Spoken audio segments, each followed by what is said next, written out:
अगर आपके पास एक सर्कुलर रिंग है और उस सर्कुलर रिंग के ऊपर पॉजिटिव चार्ज आ जाए और इस सर्कुलर रिंग के एक्सिस पर आप एक छोटा नेगेटिव चार्ज रख दें, तो क्या इस नेगेटिव चार्ज में कोई मोशन होगी? और अगर मोशन होगी तो क्या ये सिंपल हार्मोनिक मोशन होगी? और अगर ये सिंपल हार्मोनिक मोशन होगी तो इसका टाइम पीरियड क्या होगा? और अगर मैं सर्कुलर रिंग के ऊपर चार्ज पॉजिटिव चार्ज बढ़ा दूं तो ये जो मोशन होगी क्या इस पर कोई इंपैक्ट आएगा? और अगर मैं इसका मास बढ़ा देता हूं नेगेटिव चार्ज का तो क्या इसका स्पीड पे कोई इंपैक्ट आएगा, टाइम पीरियड पे कोई इंपैक्ट आएगा? और अगर नेगेटिव चार्ज की वैल्यू में बढ़ा देता हूं तो क्या कोई इंपैक्ट आएगा मोशन के ऊपर?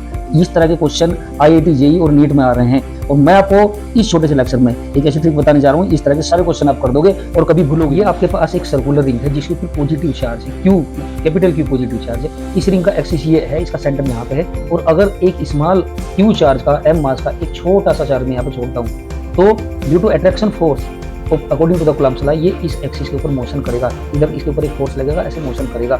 सेंटर के ऊपर इसके ऊपर फोर्स जीरो होगा but due to the inertia ये फिर वापस अभी मोशन करता रहेगा, चलता रहेगा और यहाँ पे जाकर कहीं रुकेगा। इसके बाद फिर इसके ऊपर अट्रैक्शन फोर्स लगेगा और वापस आएगा, ये इस डायरेक्शन में मोशन करेगा और उसके बाद यहाँ पर आकर सेंटर के ऊपर इसके ऊपर फिर फोर्स जीरो हो जाएगा, लेकिन ड्यू टू इनर्शिया ये फिर मोशन करेगा और राइट डायरेक्शन में मूव करेगा।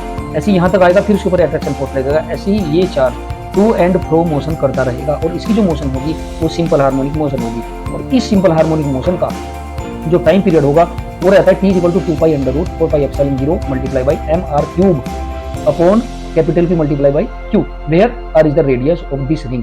ठीक है, अब अगर मैं कोई भी एक चार्ज बढ़ाता हूँ, या तो इस रिंग के ऊपर चार्ज बढ़ा दूं या यहाँ पे इस स्मॉल चार्ज के ऊपर नेगेटिव चार्ज बढ़ा दूं, कोई भी एक चार्ज बढ़ा दूं, तो according to this equation time period की वैल्यू कम हो जाएगी। क्यों हो जाएगी कम? फिजिकल सिग्निफिकेंस इसका समझते हैं। अगर मैं किसी भी एक के ऊपर चार्ज बढ़ा दूं तो अकॉर्डिंग टू कूलम्ब्स लॉ इसके ऊपर फोर्स बढ़ जाएगा। अगर इसके ऊपर फोर्स बढ़ गया, इसका मास कांस्टेंट है तो इसका एक्सेलरेशन बढ़ जाएगा। जब एक्सेलरेशन बढ़ेगा तो चेंज इन वेलोसिटी बढ़ेगा, चेंज इन वेलोसिटी बढ़ेगा तो वेलोसिटी बढ़ जाएगा। जब वेलोसिटी बढ़ेगा तो टाइम पीरियड अपने आप कम हो जाएगा। समझ गए? याद रहेगा भाई। अब दूसरी चीज है, अगर मैं r बढ़ा देता हूँ इस रिंग का तो टाइम पीरियड बढ़ जाएगा, मींस अब धीरे धीरे स्लो मोशन करेगा।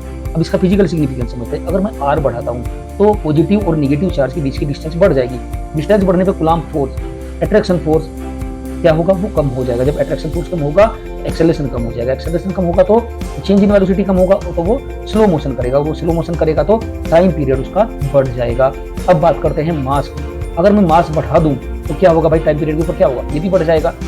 क्यों बढ़ेगा? फिजिकल सिग्निफिकेंस समझते हैं। अगर मास बढ़ा दूं, इसके ऊपर कांस्टेंट फोर्स है तो इसका एक्सेलरेशन कम हो जाएगा। एक्सेलरेशन कम होगा तो change in velocity again come होगा और ये आपका धीरे धीरे मूव करेगा। जब धीरे धीरे मूव करेगा तो टाइम पीरियड आपका बढ़ जाएगा। तो आपको ये वीडियो कैसा लगा आप कमेंट बॉक्स में जरूर बताना और चैनल को सब्सक्राइब करें अगर आपको अच्छा लगा।